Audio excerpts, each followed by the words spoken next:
মহাশ্বেতা দেবীকে নিয়ে আমরা কথা বলতে, যেমনটা বলছিলাম, তিনি বলছেন লিখতে লিখতে লিখে শিখেছেন, আর যে পথে লিখেছেন সেটা মানুষের পথ, এ পৃথিবীর পথ। সেই পথে বারবার তিনি ভেবেছেন শিকল প্রতিষ্ঠানটাকে ভাঙতে পারেন। তার কথা শুনব কিভাবে তিনি হয়ে উঠলেন গণজীবনের লেখিকা। আসলে ভালো গান শুনতে গেলে যেমন ভালো গান দরকার, ঠিক তেমনই ভালো সাহিত্য পড়তে গেলে রসিক পাঠক হওয়া দরকার। একটি সাহিত্যকে কিভাবে পড়ব,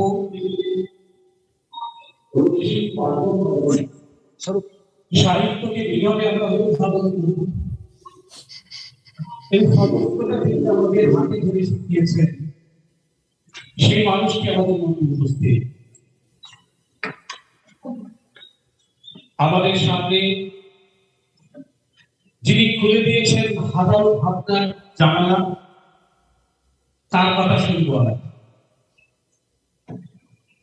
একজন সাহিত্যকারকে কিভাবে বুঝতে হয়, কিভাবে খুলে দেখতে হয় সাহিত্যের প্রতিটি পাতা, সেসব শেখার চেষ্টা করেছিলাম। যখনই যেখানে স্যারের কথা শুনি মনে হয় যেন একটা কবিতা শুনি, আর কি অপরূপ সেই কবিতার অনুবাদ দূরের মাদলে স্যার যেমনটা করেছে। আমরা মহাশ্বেতা দেবীর আলোচনা শুনবো কাফিলার কাছে। সেই মহাশ্বেতা দেবী যিনি বলেছিলেন যে লিখিত ইতিহাস শুধু তথ্যের কথা বলে, আর প্রকৃত ইতিহাস লুকিয়ে থাকে দুইটি লাইনের মধ্যেকার সাদা অংশ, লোকবৃত্তি। মহাশ্বেতা দেবীর লেখা হচ্ছে স্মরণের গায়ে দায়িত্ব, এই নিয়ে বলছেন অধ্যাপক আব্দুল কাফি, আমাদের কাফিলা। ধন্যবাদ সায়ক। আমার কথা শোনা যাচ্ছে আশা করি। উপস্থিত যারা আছেন শ্রোতা এবং আয়োজক, ত্রিপুরা বিশ্ববিদ্যালয়ের বাংলা বিভাগের শ্রদ্ধেয় শিক্ষকেরা, তার মধ্যে সায়কও আছেন, তিনিও শ্রদ্ধেয়। সম্মাননীয় উপাচার্য মশাই, তিনি সম্ভবত এখন আর নেই, এবং অন্যান্য আধিকারিক যারা আছেন বিশ্ববিদ্যালয়ের, খুবই শ্রদ্ধেয়, পরম শ্রদ্ধেয় নন্দিতাদি, ওর খুবই মূল্যবান একটি সূচক বক্তৃতা। একটু যান্ত্রিক গোলযোগ মাঝখানে হচ্ছিল বটে, কিন্তু তবুও খানিকটা অনেকটাই শুনতে পেয়েছি। তাকেও আমার শ্রদ্ধা জানাচ্ছি, কৃতজ্ঞতা জানাচ্ছি। এবং আমি খুব সকলকে আশ্বস্ত করছি যে এমনিতেই সেশনটার সময় খানিকটা কম হয়ে এসেছে, ফলে আমি খুব অল্প সময়ের মধ্যে 20-25 মিনিটের মধ্যে আমার কথা যতটুকু তার সূত্রাকারে বলবার চেষ্টা করছি। এরপরে আরও বক্তা আছেন এবং মধ্যাহ্ন ভোজনের বিরতির প্রশ্ন আছে, ফলে আমি একদম আপনাদেরকে বিব্রত করব না। মাঝখানে যান্ত্রিক ত্রুটি একাধবার হয়েছে এবং ভবিষ্যতে আরও হবে, এরকম একটা দুর্ভাবনাও আছে। সেসবকে আপাতত সরিয়ে রেখে আমি খুব দ্রুত 20-25 মিনিটের মধ্যে বলার চেষ্টা করছি। আমার কথার যে শিরোনাম ছিল সেইটে সায়ক বলেছেন যে তার মূল কথাটা হচ্ছে স্মরণের দায় দায়িত্ব। এই কথাটুকুই আমি মূলত আমার এই সংক্ষিপ্ত বক্তৃতায় মূলত ঝোঁক দেওয়ার চেষ্টা করব। মহাশ্বেতা দেবীর লেখার তো বিপুল সম্ভার, আপনারা সবাই জানেন, নন্দিতাদির কাছ থেকেও শুনলেন। দৃষ্টিভঙ্গি, লেখার পদ্ধতি, উপমা রূপক ইত্যাদি ব্যবহারের যে সমস্ত বৈচিত্র্য, বিষয়ের দিক থেকে তার যে বিপুল তার সম্ভার, সেসব আমাদেরকে তো চমৎকৃত করে। তো সামগ্রিক তার সমস্ত সাহিত্য কাজ সাহিত্য নিয়ে তো কথা বলা সম্ভব নয় এই অল্প সময়ের মধ্যে, সেটা আমার সাধ্যও নয়, আমি তার জন্য যোগ্য লোকও নই।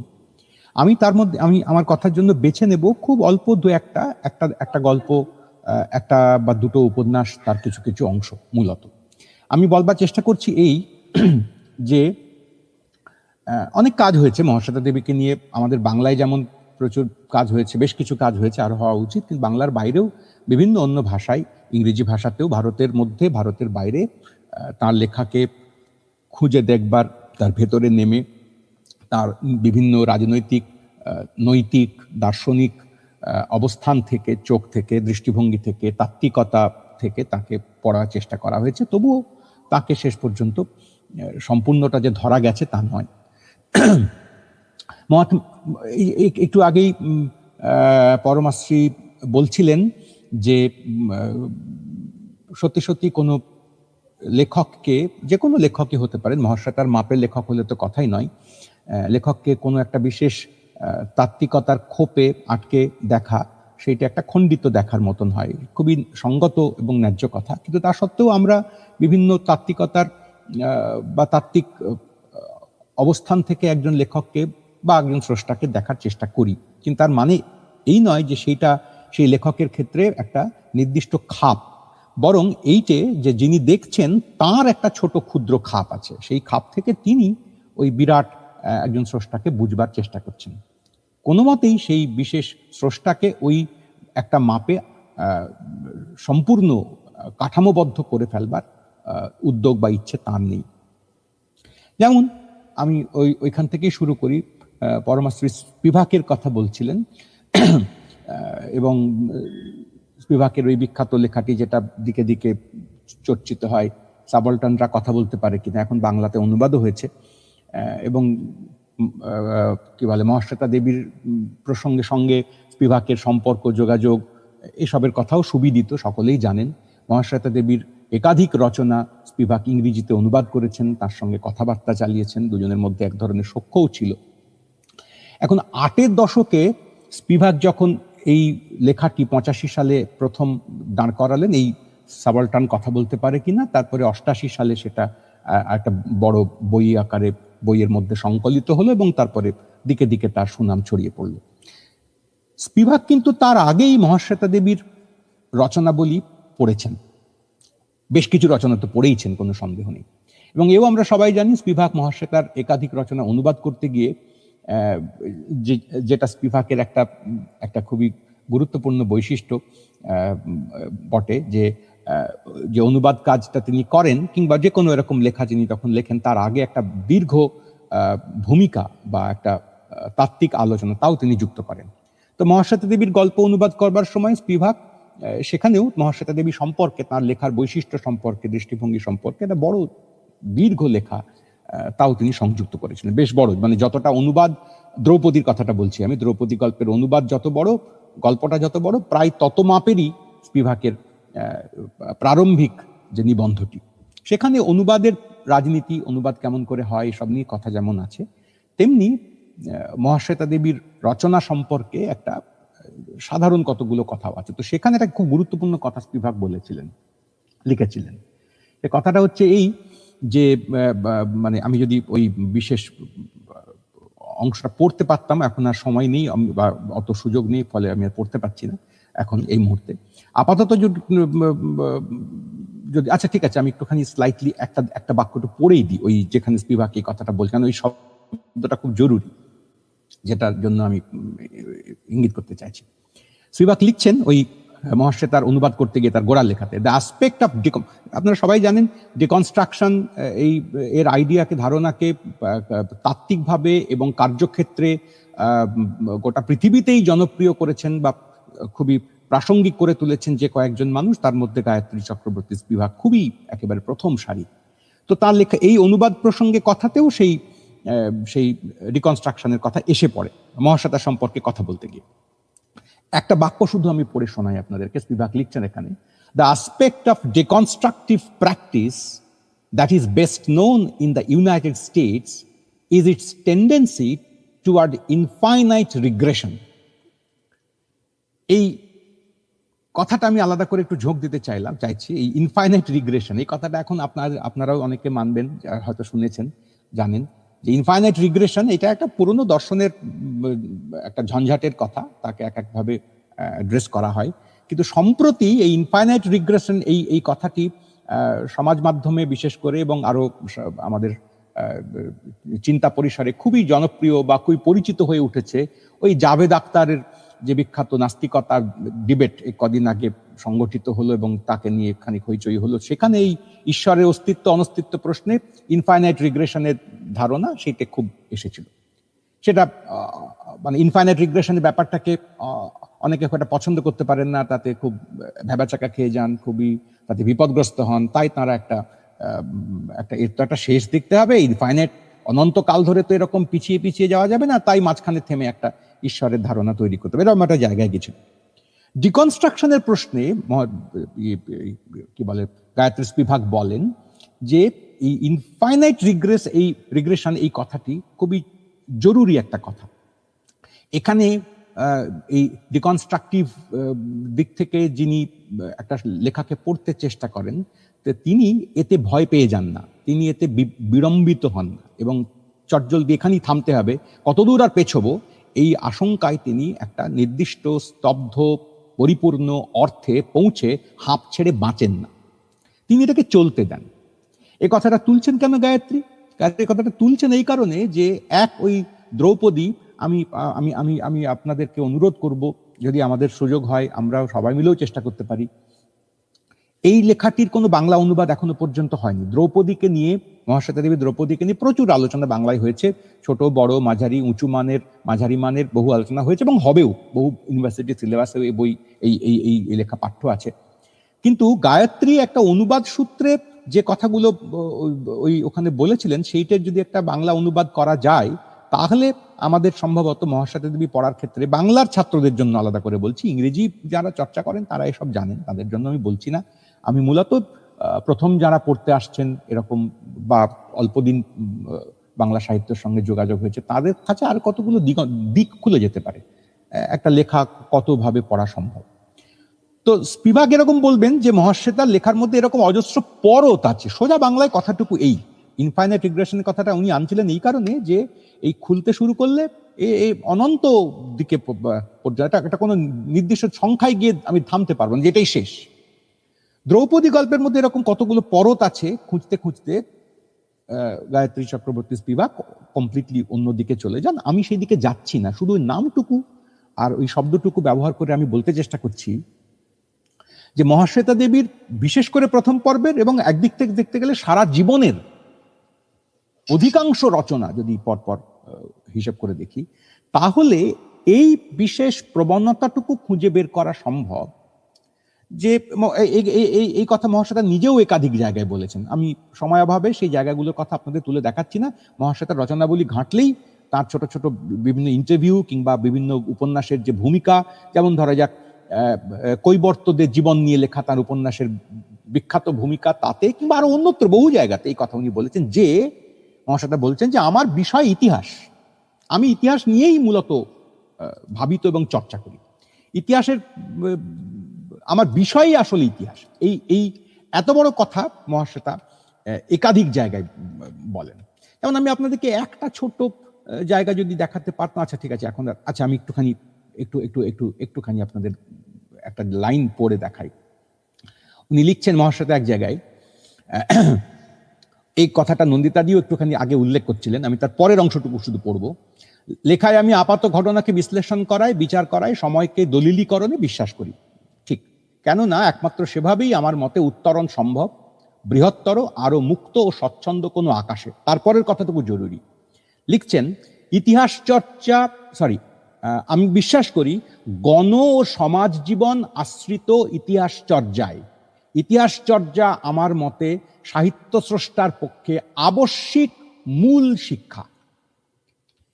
এই একই রকমের কথা মহাশ্বেতা অন্য জায়গাতেও বলেছেন যে আমি আমি আমি আমার বিষয়ই ইতিহাস, আমি ইতিহাস নিয়েই মূলত লিখেছি, ইতিহাসই আমার আদত কাজ। কিন্তু কেমন ইতিহাস চর্চা ওর আদত কাজ, এটা যদি খেয়াল করা যায়, কিভাবে উনি ইতিহাস লেখেন। মানে মহাশ্বেতা যখন তার লেখা শুরু করছেন আপনাদের সকলের জানা একেবারে গোড়া প্রথম উপন্যাস লিখে ফেলছেন, যে লেখার দিন যখন প্রায় বা সাহিত্য চর্চা আত্মনিয়োগ করবেন তখনও তেমন ভাবে বড় ফিকশনের মতো লেখা লেখেননি। সেই সময় তাঁর লেখা হচ্ছে গিয়ে লক্ষ্মীবাঈকে নিয়ে লেখা, কিংবা তার পরে পরে আর কয়েক বছরের মাথায় ও তখন আর যারা উপন্যাস লিখছেন, মানে মহাশ্বেতা যখন তার লেখার কাজ শুরু করছেন তখন আর আশপাশে যারা ঔপন্যাসিক হিসেবে আছেন তারা কারা? তারা সব মহিরুহের মতন লোকজন। অনেকে এই কথা মনে করেন, বলেন, কেউ কেউ বলেছেন যে মহাশ্বেতার লেখার সঙ্গে মানিক বন্দ্যোপাধ্যায়ের যে যে লেখালেখির ধরন তার খানিক মিল আছে, দু চার আনা মিল আছে নিশ্চয়ই, অমিলও প্রচুর আছে। কেউ কেউ মনে করেছেন যে মহাশ্বেতার লেখার সঙ্গে যদি সত্যিই কারো খুব গভীর সাদৃশ্য লক্ষ্য করতে হয় তাহলে আমাদের সতীনাথ ভাদুড়ির কথা মনে করতে হবে। সতীনাথ ভাদুড়ি ঢোড়াইয়ের কথা বিশেষ করে অন্যগুলোর তুলনায় তার সঙ্গে সম্ভবত তার সম্পর্ক তৈরি করতে চান। তো এরা তো ঠিক আছে, পূর্বসূরি হিসেবে নিশ্চিতভাবে মহাশ্বেতা এদের সকলের কাছ থেকেই শিখেছেন, বুঝেছেন, ঋণ নিয়েছেন, ভারতবর্ষকে চিনবার বুঝবার একটা চেষ্টা করেছেন, অমিলও প্রচুর পরিমাণে আছে। কিন্তু আমি বলতে চাইছি যে ইতিহাস নিয়ে যখন মহাশ্বেতা নামছেন 60-এর দশকের গোড়ার দিক থেকে একের পর এক বাংলার, বিশেষ করে মূলত বাংলার ইতিহাস তার লেখার, তার উপন্যাসের মধ্যে এসে উপস্থিত হবে। 14 শতকের ইতিহাস কিংবা 18 শতকের ইতিহাস, বিশেষ করে একেবারে গোড়ার দিকের এই দুটো প্রসঙ্গের কথা বলি। আমি 4টে উপন্যাসের কথা পরপর আপনাদের সামনে বলি যেগুলোতে বাংলার ইতিহাস কোনো না কোনো ভাবে পরপর এসে উপস্থিত হয়েছে। একটা হচ্ছে আধার মানিক, 66 সালে প্রকাশিত উপন্যাস। মূলত 18 শতকে যে আমাদের মাঝামাঝি আমাদের বাংলায় যে বর্গীয় আক্রমণ হয়েছিল, আলীবর্দী খাঁর জমানাতেই বলা যেতে পারে, সেই বর্গীয় আক্রমণের সময়কাল, সেইটাই এই উপন্যাসের প্রধান বিষয়। আধার মানিক বর্ধমান, মেদিনীপুর, এই চত্বরের, মুর্শিদাবাদ, এই গোটা চত্বরের মানুষজনের জীবন ইত্যাদি। এক লাইন পরে বলবো আরেকটু কথা।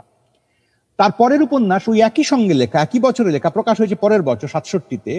সে উপন্যাসের নাম হচ্ছে কবি বন্দঘাটি গাঁয়ের জীবন ও মৃত্যু। আপনারা সবাই এই উপন্যাসের কথা পড়েছেন, জানেন, এবং কোথাও কোথাও সিলেবাসেও হয়তো এই উপন্যাস আছে। মাঝখানের প্রায় বছর 15-20 বাদ দিয়ে, এছাড়াও আছে আরো মাঝখানে, আমি আজকের আলোচনায় সেগুলোর কথা বলছি না, উপন্যাস লিখেছেন বিবেক বিদায় পালা, 83 সালের উপন্যাস। সেই উপন্যাসটা আবার বাংলাদেশের ইতিহাস, তাই তার বিষয় চৈতন্যদেবের সমকাল। চৈতন্যদেব যে সময়ে জন্মগ্রহণ করছেন নিমায়, যে দিনে, যে তিথিতে, যে লগ্নে, সেই একই তিথি এবং লগ্নে আরো এক ব্রাহ্মণ সন্তান, সে অত্যন্ত দরিদ্র বটু, সে তার জন্ম হচ্ছে। সেইটে ওই প্রসঙ্গের, ওইখানকার ইতিহাস সংক্রান্ত, মানে বাংলার ইতিহাসই তার বিষয়। কিংবা আপনারা এও সবাই জানেন, চর্চা করেছেন এবং খুবই তার সম্পর্কে, তার সঙ্গে উঠে পড়ে লাগে, মানে তার কথা সূত্রে, তার কথা বললেই এই প্রশ্ন উপন্যাসের কথা আসে। ব্যাদখণ্ড 94 সালের উপন্যাস, মঙ্গল কাব্যের একেবারে আঁতুর ঘর থেকে উঠে আসা। এছাড়া আরো অনেক আছে, আমি সেগুলোর কথা আপাতত তুলছি না। আমি 4টের কথা বলছি এই কারণে যে সময়ে মহাশ্বেতা এই সমস্ত উপন্যাসগুলো লিখছেন, প্রায় একই সময়ে, কাছাকাছি সময়ে মহাশ্বেতার অগ্রজ আর এক বিখ্যাত বাঙালি সাহিত্যিক, তিনি অনেকগুলি ঐতিহাসিক উপন্যাস লিখছেন। তার নাম শরদিন্দু বন্দ্যোপাধ্যায়। খুবই প্রিয় আমাদের সকলের, খুবই প্রিয় কথাকার বলতে যা বোঝায়, অসামান্য তার ভাষা, কাহিনী নির্মাণের প্রক্রিয়া, রোমান্সের যে বিভিন্ন রকম আলো আঁধারি, এইসবের জন্য তিনি বিখ্যাত হয়ে আছেন। আরো বহুকাল বাঙালি পাঠককে তিনি তৃপ্তি দেবেন, এ নিয়ে কোনো সন্দেহ নেই। কিন্তু খেয়াল করব যে 66-67 সালে যে সময়ে এই বন্দঘাটি গাঁই কিংবা ধরুন এই আধার মানিক, এই উপন্যাস দুটো এইগুলো লিখছেন মহাশ্বেতা দেবী, ঠিক কাছাকাছি সময়ে, একই রকম কাছাকাছি সময়ে শরদিন্দু বন্দ্যোপাধ্যায় উপন্যাস লিখছেন তুঙ্গভদ্রার তীরে, কিংবা কিছু আগে কুমার সম্ভবের কবি, কিংবা অন্য। একেবারে গায়ে লাগা, মানে 1-1.5 বছরের তফাতে। দুজনেই ইতিহাসই তাদের মূল আলোচ্য বিষয়, কিন্তু দুজনের ইতিহাস চর্চা এবং ইতিহাসকে উপস্থাপন করার ধরন একেবারে বলা যেতে পারে পোলস অ্যাপার্ট, আকাশ পাতাল। মূলত আপনারা খেয়াল করবেন, শরদিন্দু বন্দ্যোপাধ্যায়ের ইতিহাস আশ্রয়ী যে উপন্যাসগুলিকে আমরা খুবই সম্মানের সঙ্গে পড়ি এবং পড়ব, সেই উপন্যাসের ক্ষেত্রে ভিত্তি কারা? সেখানেও সাধারণ মানুষ আছেন, কিন্তু সেই সব সাধারণ মানুষ এমনই ব্যক্তি, আপনাদের মনে পড়বে যে তুঙ্গভদ্রার তীরে উপন্যাসে বর্ধমান থেকে এক মানুষ, এক কারিগর, সে গিয়ে অর্জুন বর্মার সঙ্গে তার সখ্য হয় এবং সে ওই সুদূর বিজয়নগরে গিয়ে তার কর্মকাণ্ড সে ফাঁদে এবং সেখানকার কাহিনী অন্যরকম ভাবে হয়, রাজা রাজকন্যা তাদের সঙ্গে বিবাহ প্রেম ইত্যাদি নিয়ে চলে। একই সময় 1 বছরের তফাতে মহাশ্বেতা দেবী যে উপন্যাস লেখেন তার নাম হচ্ছে আঁধার মানিক। বাংলায় বর্গীদের হানা প্রায় 10 বছর ধরে চলেছে, 1740-41 খ্রিস্টাব্দ থেকে শুরু করে 51-52 খ্রিস্টাব্দ পর্যন্ত, কি আর একটু পরেও তা অল্প বিস্তর ছিল। তাতে গোটা বাংলার জনজীবন যেভাবে ছিন্ন ভিন্ন হয়ে গেছে, ছত্রখান হয়ে গেছে, মানুষ ক্রমাগত পালিয়েছে, এইটে ওই উপন্যাসের ভূমিকাতেও লিখেছেন মহাশ্বেতা যে এইটা এই এই এই এই সময়ে এই বাংলার মানুষের একটা পলায়নের ইতিহাস কার্যত। সচরাচর আমরা পালানোর ইতিহাস লিখতে খুব পছন্দ করি না, আমাদের তো একটু বীরত্বের এবং গর্বের এবং তৃপ্তির, জিতে যাওয়ার কথা লিখতে বেশি ভালো লাগে। ফলে একটু আক্ষেপই করেছেন মহাশ্বেতা ওইখানে যে বর্গীর আক্রমণ নিয়ে বাংলাদেশে তেমন কোনো ইতিহাস লেখা হয়নি, কোনো উপন্যাস লেখা হয়নি। ওই গঙ্গারাম ভাট তার মহারাষ্ট্র পুরাণে খানিক উল্লেখ করেছিলেন বটে, তার খানিক ছবি দিয়েছেন বটে, কিন্তু তারপরে এত এত বছর পার হয়ে যাওয়ার পরেও শেষ পর্যন্ত কিন্তু হওয়া উচিত ছিল, কারণ এটা বাংলার ইতিহাসে একটা টার্নিং পয়েন্টের মতো, খুবই গুরুত্বপূর্ণ সন্ধিক্ষণের মতন। তো তা সত্ত্বেও সেইটা নিয়ে আমরা লিখিনি। মহাশ্বেতা সেইটে তার উপন্যাসের বিষয় করে তুলে লিখবার চেষ্টা করলেন এবং আমার মতে এটা ক্লাসিকের প্রায় পর্যায়ে চলে যাওয়ার মতন একটা উপন্যাস। শুধু সেখানে বর্গীয় আক্রমণ হলো এবং মানুষকে তাদের খুন ধর্ষণ রাহাজানি হত্যা বস্তি উজাড় তারই কেবলমাত্র খতিয়ান, কেবলমাত্র দলিল তৈরি করেছেন মহাশ্বেতা তা নয়। আঁধার মানিকে এই সমস্ত আক্রমণের মাঝখানে কিভাবে একজন ব্যক্তির প্রণয় কাহিনী, সহমর্মিতা, গর্ভবতী স্ত্রী, তাকে সমাজ বিধান দিচ্ছে যে যেহেতু বাইরের শত্রু তাকে ছুঁয়ে দিয়েছে, তাকে তাকে স্পর্শ করেছে, তাই তাকে পরিত্যাগ করে চলে যাওয়ার বিধান দিচ্ছেন সমাজপতিরা। উপন্যাসের মধ্যেই তার বিবরণ খুঁজে পাওয়া যাবে, অথচ শেষ পর্যন্ত তার জবাবে গল্পের চরিত্র বলছে যে না, আমি তা করবো না, আমি একে ছেড়ে যেতে পারবো না, তাতে যদি আমাকে তোমরা সমাজ থেকে বের করে দাও তাও সই। এবং এই অন্তজ সকল নিচু জাত এই সমস্ত কথা বললেই তখন আমাদের লোভ হয়ে যায়, তাহলে মহাশ্বেতা দেবীকে অন্তজ জীবনের কথাকার এই হিসাবে কেবলমাত্র চিহ্নিত করে যদি আমরা পড়ি বা দেখা যায়, কিন্তু তা আসলে নয়। মহাশ্বেতা বাংলাদেশের ইতিহাস লিখছিলেন। মহাশ্বেতা দেবী বাংলাদেশের ইতিহাসের ভেতরে নানান অলিগলির কথা বলছিলেন এবং খুবই তীব্রভাবে এই উচ্চমন্যতাকে, উচ্চবর্গীয় যে মানে খারাপ শব্দটা খারাপ, সেমিনারে ব্যবহার করা উচিত নয়, ধ্যাসটামি, সেইটাকে খানিকটা আক্রমণ করবার চেষ্টা করছিলেন এবং তার একটা স্বীকারোক্তিময় বলা যেতে পারে, মহাশ্বেতা দেবী তিনি তার একটা স্বীকারোক্তিও যেন সেখানে হাজির রাখছেন যে এইটা আমরা করেছি, আমাদের নিজেদের মানুষকে আমরা এভাবে এক আক্রান্ত হতে দেখেছি, পালাতে দেখেছি, অত্যাচারের পরে তার উপরেই আমরা আরো সামাজিক বিধান চাপিয়ে তাকে দেশ ছাড়া, গ্রাম ছাড়া, পাড়া ছাড়া এই সমস্ত করবার চেষ্টা করেছি। ফলে মহাশ্বেতা দেবীর কাছে বাংলা সাহিত্যের কৃতজ্ঞ থাকার কথা একদিক থেকে, যে মহাশ্বেতা দেবী এইটে স্মরণ করবার, এইটে ফিরে পড়বার, এক অর্থে কমেমোরেট করবার, এই আসলে স্মরণ করার কথাটা বললেই আমরা রোমান্টিক মতাদর্শ দ্বারা এতই লালিত বহু বহু বছর ধরে যে স্মরণের কথা বললেই আমাদের নস্টালজিয়ার কথা মনে পড়ে, কিন্তু রিমেম্ব্রান্স, নস্টালজিয়া, কমেমোরেশন এই শব্দগুলো তো একেবারে একরকম নয়, প্রত্যেকটা আলাদা আলাদা কনোটেশনস আছে। তো মহাশ্বেতা দেবীর যে স্মরণ প্রক্রিয়া তা নস্টালজিয়া গোত্রের নয়, তা স্রেফ রিমেম্বার করাও নয়, স্রেফ মনে করলাম স্মরণ করলাম তাও নয়, সে এক ধরনের কমেমোরেশন, মানুষের রুখে দাঁড়ানোর, ঘুরে দাঁড়ানোর, পালানোর, হেরে যাওয়ার, হারতে হারতে একরকম করে এই বিশ্বাসঘাতকতার সমস্ত চিহ্ন তা লিখে যাওয়াই সব তাঁর স্মরণ প্রক্রিয়ার কাজ। মহাশ্বেতা এটাকে তাঁর দায় হিসেবে মনে করে। ওই যে বারবার মহাশ্বেতা বলছেন না, আমি একটা কথা বললাম, এরকম আরো 5-7টা উদাহরণ দেওয়া যায় যে ইতিহাসই আমার বিষয়, আমি চিরকাল ইতিহাস নিয়েই কাজ করেছি, ইতিহাসেই কথাই বলতে চেয়েছি। এইটা আসলে মহাশ্বেতা বলতে চাইছেন, আমার প্রস্তাব যে মহাশ্বেতা আসলে বলতে চাইছেন যে এই ইতিহাসের আর 5টা যে টেক্সট বই, পাঠ্য বই, তাতে যেরকম তথ্য সাজিয়ে রাখা তা নয়, আমি যে মনে রেখেছি, আমি যেটা ভুলিনি, এই একটা মেমোরি কালচার বলা যেতে পারে, একটা কালচারাল মেমোরি, যেটা আমার সমাজে, সোসাইটিতে একরকম করে আছে, তা অথচ তাকে নানা রকম বিস্মৃতির পরত দিয়ে আমরা ঢেকে ঢুকে রাখি। মহাশ্বেতা সেইটাকে খুঁচিয়ে তুলে দেওয়ার চেষ্টা করেন এবং বলবার চেষ্টা করেন যে এই স্মরণ করাটি এই মনে করতে থাকাটি, এর স্মারক চিহ্ন তৈরি করাটি তোমার একটা দায়, তোমার কৃত্য। এইটে মহাশ্বেতার মতন করে আর খুব বেশি লোক করেনি। মহাশ্বেতা এক জায়গায় লিখছেন, আমি খুব ছোট একটা উদ্ধৃতি আপনাদের পড়ে শোনাই। সাহিত্য শুধু ভাষা, শৈলী, আঙ্গিক নিরিখে বিচার করার মানদণ্ডটি ভুল। সাহিত্য বিচার ইতিহাসের প্রেক্ষিতে হওয়া দরকার। লেখকের সময় ও ইতিহাসের প্রেক্ষিত মাথায় না রাখলে কোনো লেখকের মূল্যায়ন করা যায় না, এটা মনে করেন মহাশ্বেতা। এবং এটা তার কম বয়স থেকেই মনে করেন, যখন তিনি সরাসরি একরকম ভাবে অ্যাক্টিভিস্ট হিসেবে ছাত্র থাকাকালীন বা ছাত্রত্ব শেষ করার সময় তিনি বাম ঘরানার বিভিন্ন অ্যাক্টিভিজমের সঙ্গে প্রত্যক্ষত যুক্ত হয়েছেন, বিজন ভট্টাচার্যের সঙ্গে তার বন্ধুত্ব হয়েছে, একত্রে কাজ করছেন। সেই সময় থেকেই তার এই দৃষ্টিভঙ্গির সূচনা বলা যেতে পারে, এবং সেই দায় থেকেই মহাশ্বেতা একরকম করে এই কাজ করেন। কিন্তু মজা হলো এই যে, এই যে বন্ধঘটি গাঁই উপন্যাস, তার ঠিক মানে আধার গানিকে ঠিক পরেই এই উপন্যাসেও আর এক রকম ভাবে আর একজন এরকম প্রান্তীয় তথাকথিত মানুষকে খুঁজে পাওয়া যাবে, চোয়ার জাতের লোক আর কি। তার নাম কলহন। সে তার নাম বদলে ফেলে। উপন্যাসে বিস্তারিত কাহিনী বৃত্তে আমি যাচ্ছি না, সময় নেই।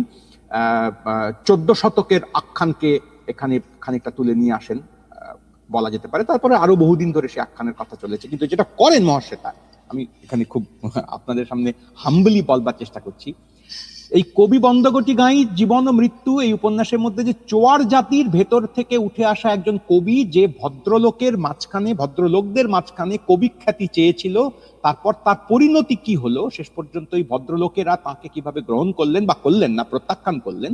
এবং সে যখন তার অরণ্য জীবনে, চোয়ার জীবনে সে ফিরে যাওয়ার চেষ্টা করলো, তখনও সে কার্যত ব্যর্থ হলো এবং সে আর ফিরতেও পারলো না।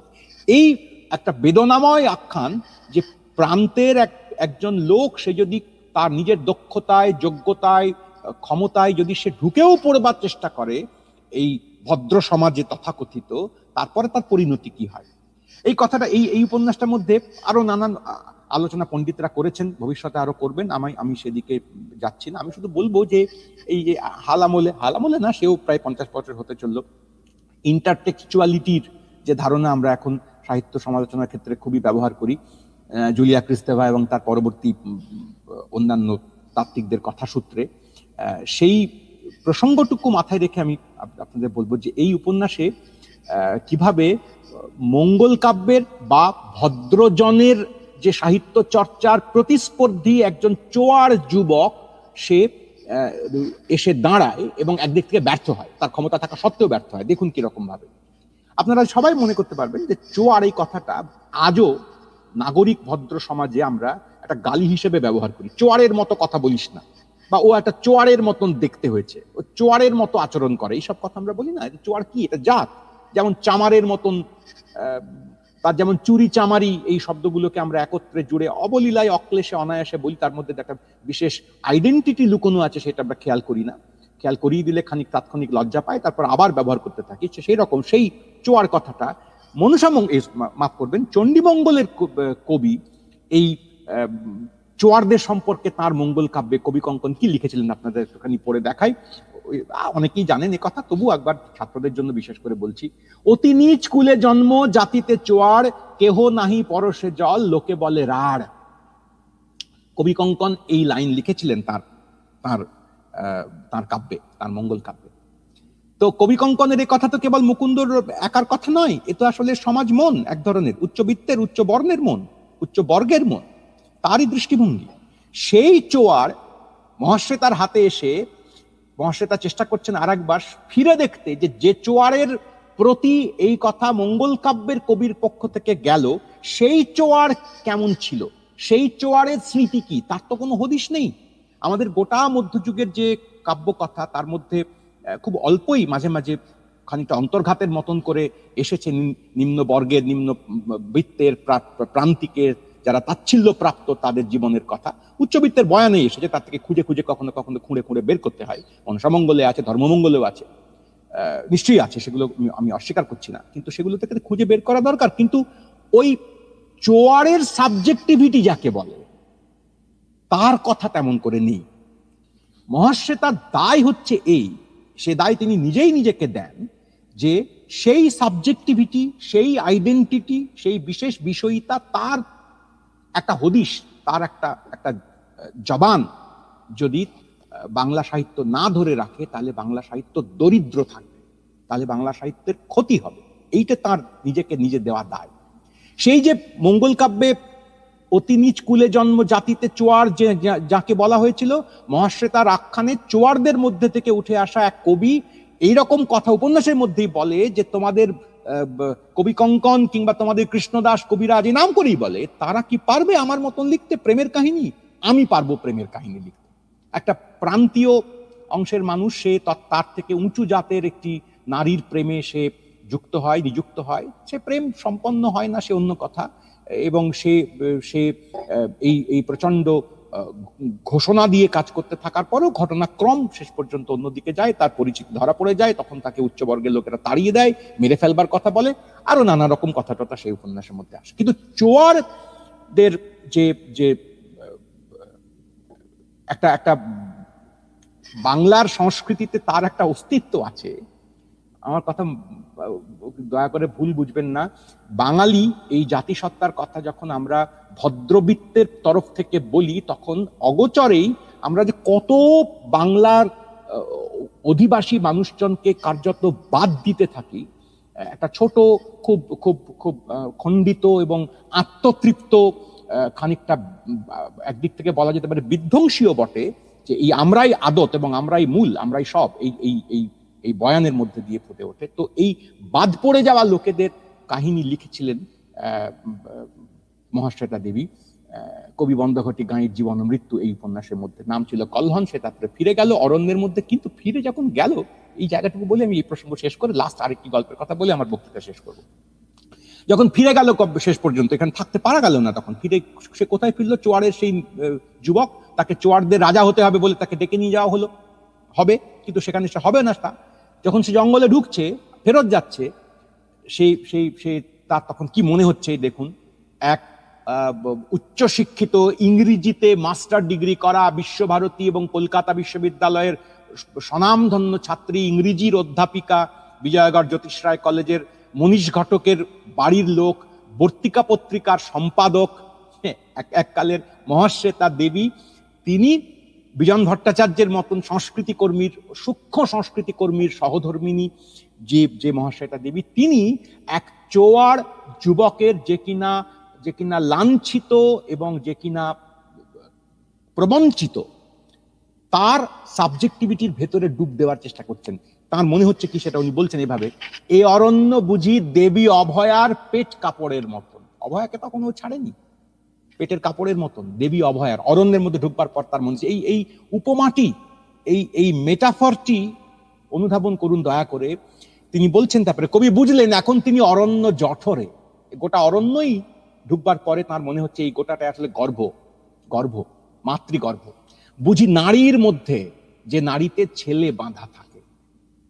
গোটা জঙ্গলটিকেই, অরণ্যটিকেই একটা মাতৃগর্ভের সঙ্গে তুলনা করে দেখলেন কবি কলহন বা বন্ধঘাটি গাঁই, যিনি গান করেন, এবং তিনি মাতৃ জঠরের ভেতরে, কিন্তু তাও শেষ পর্যন্ত হলো না। মানে এই মাঝখানে রয়ে যাওয়া ব্যক্তিদের এই পরিণতি, শেষ পর্যন্ত কোথাও তারা ফিরতেও পারে না।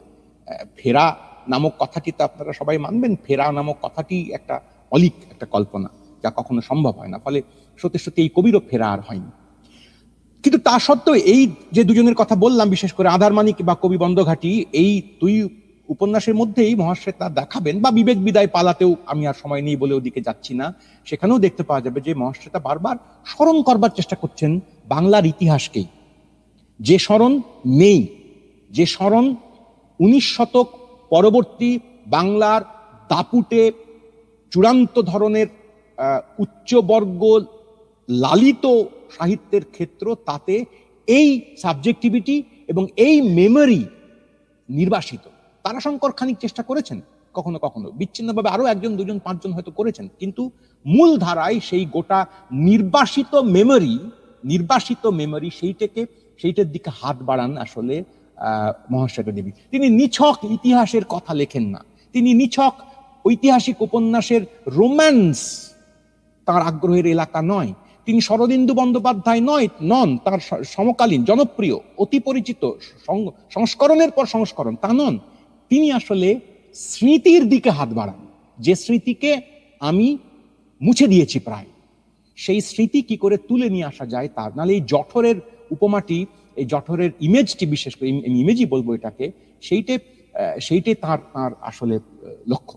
আমি খুব অ্যাব্রাপ্টলি ঝাঁপ দিয়ে চলে যাচ্ছি একটি গল্পের কথা বলে। এই একই দশকে প্রকাশিত একটি গল্পটির নাম কম চর্চিত হয়, তার স্তন্যদায়িনী কিংবা তার দ্রৌপদী কিংবা তার অন্যান্য বিখ্যাত গল্পগুলো, অরণ্যের অধিকার উপন্যাস এবং আরো যে সমস্ত বহু চর্চিত, তার বাইরে একটু কম আলো পাওয়া একটি গল্পের কথা আমি বলি, আমার কথা শেষ করবো। সেই গল্পটির নাম হচ্ছে বেহুলা। আমি ছাত্রদেরকে, বিশেষ করে যারা এখানে শুনছেন, তাদেরকে খুবই অনুরোধ করব, যদি এই গল্পটি সিলেবাসের মধ্যে থাকুক বা না থাকুক, এই গল্পটি যদি যত্ন করে আপনারা ভাই একটুখানি পড়েন। এটা একটা ম্যানিফেস্টোর মতন।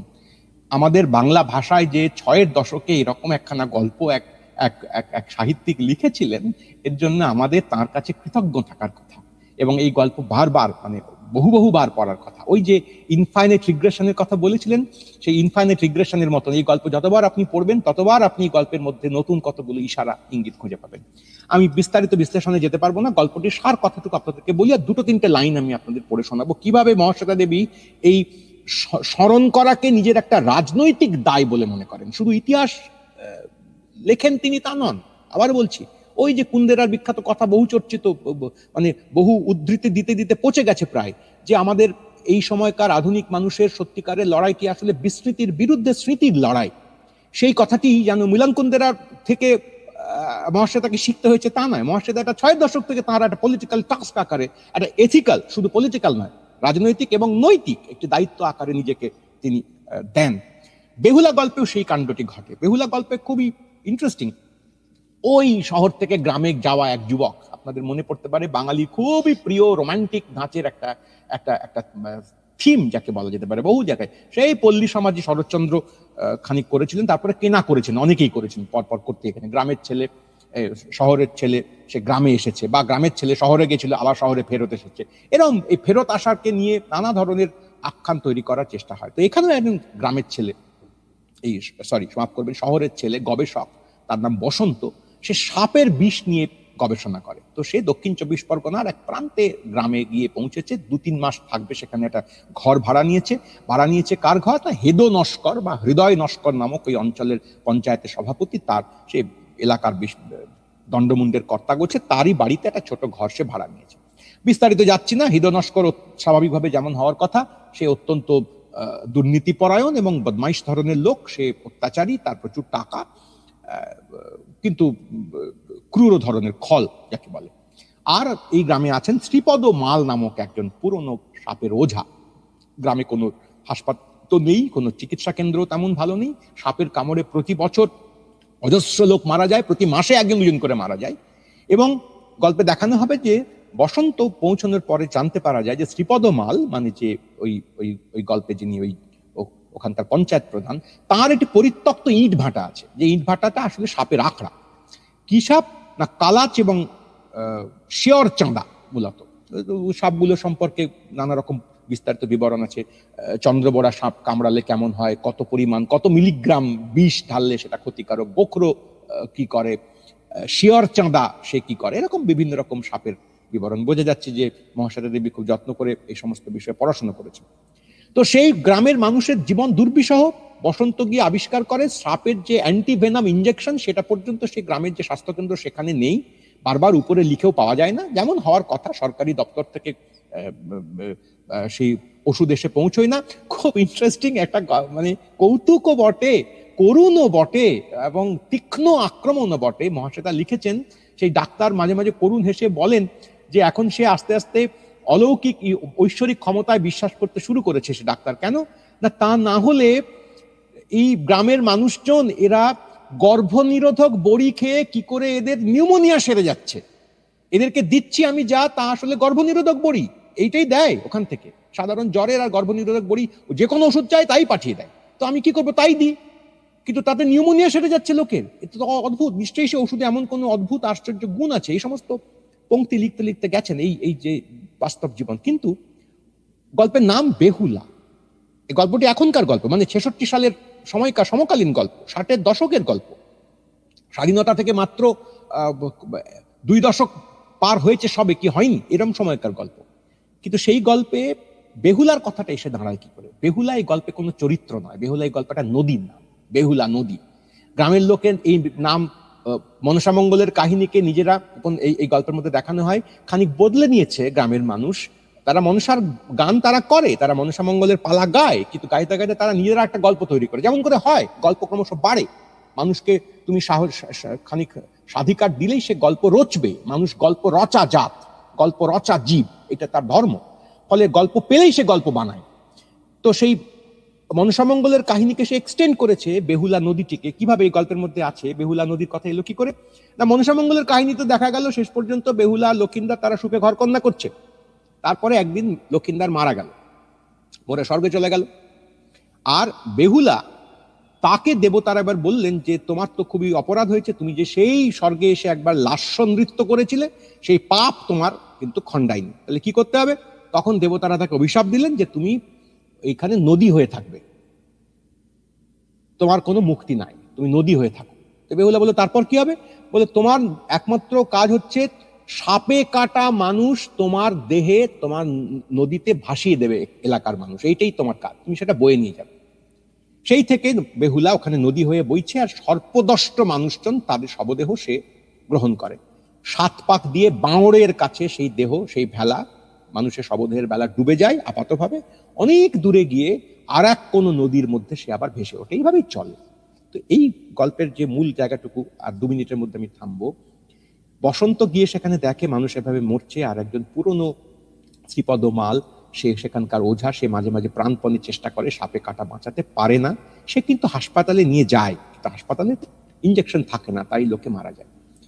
বসন্ত শেষ পর্যন্ত এই শ্রীপদ মালকে স্থির করে, যে বুদ্ধিমান দেখে, যে তাকে বলে যে আমি তোমাকে শেখাবো। যেহেতু সে বসন্ত সাপের বিষ নিয়েই সে গবেষণা করছে, তার কাছে কিছু কিছু অ্যান্টিভেনম ছিল, সে অ্যান্টিভেনম সে শেষ পর্যন্ত শ্রীপদ মালকে দেয়, তাকে ইঞ্জেকশন দেওয়া শেখায়। শ্রীপদ মাল প্রথমে বলে আমি পারবো, আপনি বলছেন আমি আমি আমি তো পারবো না, আমি তো কখনো করিনি। বসন্ত বলে তুমি পারবে, কেন তুমি পারবে? এই দেখো শিখিয়ে দিচ্ছে। তারপরে গরম জল দিয়ে তারা ডিস্টিলড ওয়াটার দিয়ে বসন্ত এবং শ্রীপদ মাল তারা ইঞ্জেকশন দেওয়া শেখে, এবং ইঞ্জেকশন দেওয়ার পরে আরো কি কি পদ্ধতি করতে হয় তা সে শ্রীপদকে শেখায়, ওঝাকে। আর উল্টো পক্ষে বসন্ত সর্প গবেষক, বিষ গবেষক, সে শ্রীপদর কাছ থেকে ট্র্যাডিশনালি ট্রান্সমিটেড যে নলেজ পুল তা নেয়, তার কাছে ছাত্রের মতন বসে। শ্রীপদ তাকে ক্রমাগত বলে যায়, আর সে একের পর এক তার গবেষণা পত্রের জন্য ডেটা নোট করতে থাকে। 2 জন ছাত্র পরস্পরের মুখোমুখি এসে দাঁড়ায়। একজন মনসামঙ্গলের কাহিনীর উপর নির্ভরশীল, ভরসা করে থাকা, পৌরাণিক আখ্যানকে জীবনের সঙ্গে জড়িয়ে মরিয়ে রাখা, করুণ অসহায় জীবনে থাকতে বাধ্য হওয়া শ্রীপদ মাল ওঝা, আর একজন আধুনিক বিজ্ঞান সচেতন গবেষক বসন্ত, পরস্পরকে শেখাতে থাকে। আর তার সাক্ষী থাকে বেহুলা নদী, মনসামঙ্গলের গান, সাক্ষী থাকেন মনসামঙ্গলের কবি। শেষ পর্যন্ত বসন্ত তাকে শিখিয়ে দেয়, কিন্তু তারপর দেখা যায় সে সাপ শিখে গেল, কিন্তু বসন্তকে ওই কোনো একদিন শ্রীপদ মাল নিজেই সাপের কামড়ে মারা যায়। তাকে সাপ এমন জায়গায় কামড়ায় এবং এতটাই বিষ ঢালে যে বসন্ত পৌঁছেও তাকে অ্যান্টিভেনাম ইঞ্জেকশন দিয়েও তাকে বাঁচাতে পারে না। শ্রীপদ মালকে ওই কলার মান্দাসে করে সেই বেহুলা নদীতে ভাসিয়ে দেওয়া হয়। শ্রেষ্ঠ ওঝা, শ্রেষ্ঠ বিজ্ঞানসম্মত ওঝা, যে যখন ইঞ্জেকশন দিচ্ছিল, আমি আপনাদের একটুখানি সময় নিচ্ছি, পরে একটুখানি শোনাতেই হবে এই জায়গাটা, না হলে আমার খুব মন খারাপ হবে, আপনাদেরও আমি ঠিক বুঝিয়ে উঠতে পারবো না যেটা বলতে চাইছি। ডাক্তার ছাড়া কোনো উপায় নেই, শ্রীপদকে ইঞ্জেকশন দেওয়া শিখিয়ে দিয়েছে বসন্ত, কিন্তু শ্রীপদ এই বিশেষ রোল, ভূমিকা গ্রামের লোক তো গ্রহণ করবে না। শ্রীপদ তো ওঝা, সেখানে ইঞ্জেকশন দেবে, ফলে একটা প্রতিরোধ আসবে। ফলে শ্রীপদকে একটা অভিনয় করতে হয়। শ্রীপদকে বলতে হয় যে আমি বিশহরী মায়ের আদেশ পেয়েছি, স্বপ্নাদেশ পেয়েছি। মা স্বপ্নে এসে আমাকে বলেছেন যে এরপর থেকে তুই এইসব করবি, মানুষ বাঁচাবি, আর বসন্তকে পাঠালাম তার কাছ থেকে শিখে নিবি। এইসব কথা বলে শ্রীপদ যখন একজন সাপে কাটা মানুষকে ইঞ্জেকশন দিচ্ছে, তখন কি করে আমি আপনাদের একটুখানি ছোট্ট এক লাইন পড়ে শোনাই। শ্রীপদ ইঞ্জেকশন দেয় এবং চেঁচাতে থাকে, তখন তার তখন তার কাজ, কারণ ভিড় করে আছে চারপাশের অন্যান্য গ্রামবাসীরা, তারা শ্রীপদকে গ্রহণ করবে না, সে ওঝা আকারে এসেছে, সেখানে ডাক্তারের মতো আচরণ করবে। তাই শ্রীপদ তৎক্ষণাৎ গান বানায়, সে গান গাইতে থাকে, চিৎকার করতে থাকে, ইঞ্জেকশন দিচ্ছে এবং গান গাইছে। মা মনসা দয়া করে বিষয়ে পেরি ধরি, ভুজঙ্গ জননী ভুজঙ্গের বিষ নিলেন হরি, বিষ গেলেন সপ্ত স্বর্গের উপর দিকে, মা মনসা দোহাই দিলেন শঙ্কর পিতার, বিষ গিয়ে শঙ্করের হলো কণ্ঠহার, জয় জয় শুভঙ্কর শঙ্করের দোহাই। ছন্দ অন্তমিল তোয়াক্কা না করে প্রাণপণে ডেসপারেটলি শ্রীপদ সে বিষহরি মনসার আখ্যান, গল্প, বিশ্বাস, স্মৃতিকথা তাকে যুক্ত করে দেয় অ্যান্টিভেনম যুক্ত ইনজেকশন তার প্রক্রিয়ার সঙ্গে। তারপরে প্যারাগ্রাফে লিখেছেন মহাশ্বেতা, বিজ্ঞান ও বিষহরি উভয়ের সাধনা শ্রীপদ সুকৌশলে চালাতে থাকে। গরম জলে নিশাদল ফেলে ক্ষতস্থানে ঢালে, গরম জলের তাপ দেয়, ইনজেকশন দেবার 1 ঘন্টা বাদে বাঁধন বদলে অন্যত্র বাঁধে এবং চেঁচাতে থাকে, ধনী ধনী ধনী যার, ধনী বলিতে বিষ নাই আর, হাড়ে মাসে ধনী ফুটে, ধনী উড়িতে বিষ না উঠে। মহাশ্বেতা দেবী বেহুলা গল্পে শ্রীপদের এই রূপান্তরটি দেখান। বেহুলার কাহিনী কিভাবে বদলে গিয়েছে, বেহুলাকে সামনে রেখে দেশের এই প্রান্তের মানুষ তার গল্পকে নিয়েই কি করে থাকে। শ্রীপদকে যখন ভাসিয়ে দিয়ে আসে লোকেরা, যে শ্রীপদ তাদেরকে ইঞ্জেকশন দিয়ে বাঁচিয়েছিল, তারপরেও গ্রামের সেই সাধারণ মানুষ তারা কিন্তু মনসার কাহিনীকে ছেড়ে দেয় না, তারা মনসার গান আবার করে। মনসা তাদের বাঁচাচ্ছেন না, বাঁচাবেন না, বাঁচাননি এ কথা জেনেও তারা মনসার কাছে আবার গিয়ে পৌঁছে। খুব করুণ ভঙ্গিতে মহাশ্বেতা এই কথার ইঙ্গিত করেন। কিন্তু গল্পের শেষ দিকে দেখা যায় যে বসন্ত সে প্রচন্ড ক্ষিপ্ত হয়ে ওঠে, ওই হেদো নস্করের কাছ থেকে তার পুরনো বেআইনি ভাবে জমিয়ে রাখা কেরোসিনের টিন প্রায় ছিনতাই করে, তাকে জোর করে বাধ্য করে ছিনিয়ে নিয়ে এসে প্রচুর আগুন জ্বালাবার ব্যবস্থা করে। ওই হেদো নস্করের যে ইট ভাটা পরিত্যক্ত সেখানে চারদিকে তাতে কেরোসিন ঢালে এবং তারপরে গ্রামবাসীদেরকে ডেকে নিয়ে এসে যৌথভাবে একটা আগুনের উৎসব চালায়, সাপ মারবার উৎসব। শেষ পংক্তিটিতে যখন দাও দাও করে আগুন জ্বলছে, ওই শেষ পংক্তিটিতে তখন লিখছেন, ওই জায়গাটিতে একটুখানি স্লাইড, আমি একটা লাইন পড়তে পারলে ভালো হতো, কিন্তু এখন আর পড়ছি না, ছেড়ে দিন, সময় নেই। সেখানে সে বলে যে আগুন দাও দাও করে জ্বলছে, কেন জ্বলছে? শুধু আগুনে জ্বলছে না, এতদিনের হেদো নস্করের প্রতি ক্রোধ এবং অসহায়তা এইগুলি কেরোসিনের পাশাপাশি জ্বালানি হিসেবে ব্যবহার করছে, ওখানে ব্যবহৃত হচ্ছিল বলে ওই ইট ভাটাটি, পুরনো ইট ভাটাটি সর্প যুক্ত আখড়া হয়ে থাকে, ইট ভাটাটি দাও দাও করে পুড়ে জ্বলতে থাকে। এই হচ্ছে গল্পটুকু। কেন এই গল্পটিকে আমি এত গুরুত্বপূর্ণ বলে মনে করছি এই কারণে যে এই গল্পে ওই পুরনো স্মৃতিকথার সঙ্গে আধুনিক বিজ্ঞানসম্মত যুক্তিসঙ্গত খানিকটা র্যাশনালিটির এক ধরনের সম্পর্ক সংযোগ দেখানোর চেষ্টা করছেন মহাশ্বেতা, প্রাণপণ চেষ্টা করছেন। ওটাকে বাতিল করে দিয়ে নয়, ওটাকে সম্পূর্ণ ব্যঙ্গ বিদ্রুপ করে নয়, চূড়ান্ত অবিশ্বাস এবং বাজে কথা তোমরা বলছো, তোমরা বুজরুকি করছো এইটা বলে নয়। গ্রামের ডাক্তার, গ্রামের সেই বিজ্ঞানের ছাত্র বসন্ত, সে খুব আদর করে গ্রামের ওঝার বাড়িতে খেতে যায়, তাকে বারবার বলা হয় তুমি ছোট জাতের লোক, ছোট লোক, ওরা জুতো পরছে, ওরা টর্চ নিয়ে হাঁটছে, আজকাল তুমি সেই টর্চ এবং জুতো ওদেরকে দিচ্ছ, এরপর তো মাথায় চড়ে বসবে, তুমি কি নকশাল নাকি? এই সব কথাও তাকে শুনতে হয়, তাও সে করে। এই যোগাযোগটুকু খুব জরুরি। এমন নয় যে রাতারাতি এই বসন্ত গোটা গ্রাম থেকে বদলে দিতে পারবে, গোটা গ্রামের সমস্ত লোক মনসার আখ্যান এবং পালা ছেড়ে দিয়ে সকলেই হচ্ছে গিয়ে সাপ বিষয়ক বিজ্ঞানসম্মত চেতনায় উদ্বুদ্ধ হয়ে পড়বে, না, তা করবে না। মহাশ্বেতা এই দুটোকে খুব কাছাকাছি যৌথভাবে এক জায়গায় দাঁড় করিয়ে একটু হাত মিলিয়ে দেওয়ার চেষ্টা করেন। সুদেব তাকে বলেছিল যে আমি পারবো ডাক্তারবাবু, বারবার তাকে বসন্ত বলে, পারবে না কেন সুদেব, তুমি অনেক জানো, তুমি আমি আসার আগে থেকেই জানতে কেমন করে বাঁধতে হয়, কেমন করে ক্ষতস্থান চিরে দিতে হয়, কেমন করে শুষে নিতে হয় রক্ত, তুমি তো পারবে। এই যে দুজনকে শেখানোর মধ্যে এক ধরনের অ্যাকনলেজমেন্ট, এইটে আসলে মহাশ্বেতা মনে করেন যে যদি না বাংলার পুরনো প্রান্তীয় বাতিল হয়ে যাওয়া তাচ্ছিল্যপ্রাপ্ত মানুষজনের স্মৃতির ভিতরে আমরা একটুখানি হাত বাড়াই, যদি না বাড়াই, তাহলে সবই উপর থেকে খুবই উচ্চমন্য একটা দৃষ্টিভঙ্গি থেকে খানিক উদ্ধত একটা আচরণই কেবলমাত্র করা হবে। সাহিত্যের কাজ সেটা নয়। মহাশ্বেতা কতবার কথা লিখেছেন যে আমাকে অনেকে বলেছে যে আপনি যে গ্রামে গঞ্জে ঘুরে ঘুরে বেড়াচ্ছেন, আপনার সাহিত্যের চর্চার তো ক্ষতি হচ্ছে। তো মহাশ্বেতা উত্তরে জানাবার যা গোল্লাই যাক, আমি কে তোয়াক্কা করে তা, কিন্তু আমাকে তো ওই কাজটি করতে হবে। তো তো ওই দায় আর মনে রাখবার দায়, ভুলে না যাওয়ার দায়, উচ্চবিত্তের নাগরিক সফিস্টিকেটেড জ্ঞান চর্চার ভরং এবং অহমিকা এই যে পরিমাণ ধ্বংস চালিয়েছেন পাবলিক মেমোরির, যৌথ স্মৃতির উপরে, সেইটের পাল্টা এক ধরনের স্মৃতির সংস্কৃতি তৈরি করবার চেষ্টা আসলে মহাশ্বেতা করছিলেন। এই কারণেই তাকে ইতিহাসের দিকে যেতে হয়, এই কারণেই তাকে সাঁওতাল বিদ্রোহের ইতিহাস পড়তে হয়। তার ইতিহাস, তার উপন্যাস পড়ে সাঁওতাল বিদ্রোহের ইতিহাস লেখা সুরেশ সিং তার নিজের ইতিহাসের বইয়ের দ্বিতীয় সংস্করণের নাম এবং দৃষ্টিভঙ্গি পাল্টে দেন। এই খবর আপনারা জানেন, নিশ্চয়ই জানেন, যে যেখানে বিরসা মুন্ডার কাহিনী, ইতিহাস এর যে বই, সুরেশ সিং এর যে বই পড়ে মহাশ্বেতা আসলে তার উপন্যাস লিখেছিলেন, তার সেই উপন্যাস পড়ে সুরেশ সিং তার নিজের বইয়ের দ্বিতীয় সংস্করণের নাম পর্যন্ত বদলে দিয়েছিলেন, ভেতরে কাঠামো বদলে, এবং সেটা স্বীকারও করেছেন যে আমি মহাশ্বেতার উপন্যাস থেকে যাই। এই কাজটি করেন কি করে মহাশ্বেতা এটা পারলেন? মহাশ্বেতা তো ঐতিহাসিক নন, মহাশ্বেতা আসলে ওই স্মৃতিতে হাত বাড়িয়েছিলেন যত্ন সহকারে, ওই সাবজেক্টিভিটিতে পৌঁছানোর চেষ্টা করছিলেন, এবং পৌঁছানো যায় এবং পৌঁছানো উচিত, সাহিত্যের এইটাই সবচেয়ে জরুরি কাজ, এইটা বলবার চেষ্টা করছিলেন।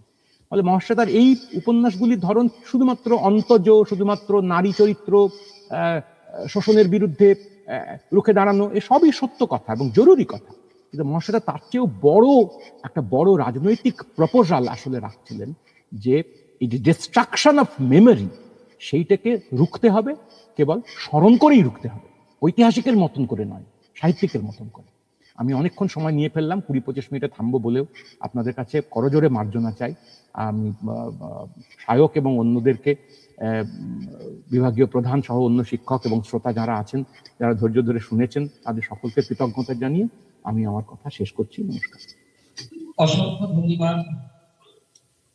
অবশ্যই ধন্যবাদ দেওয়ার ধৃষ্টতা আমার নেই, আমি প্রণাম জানাবো কাফিদাকে, আমাদের আয়োজনে তিনি তার আলোচনা উপস্থিত করেছেন। আমরা মুগ্ধ হয়েছি, কথাটা বলাই বাহুল্য। তাকে আরো একবার প্রণাম জানিয়ে আমরা তার কাছ থেকে বিদায় নেব।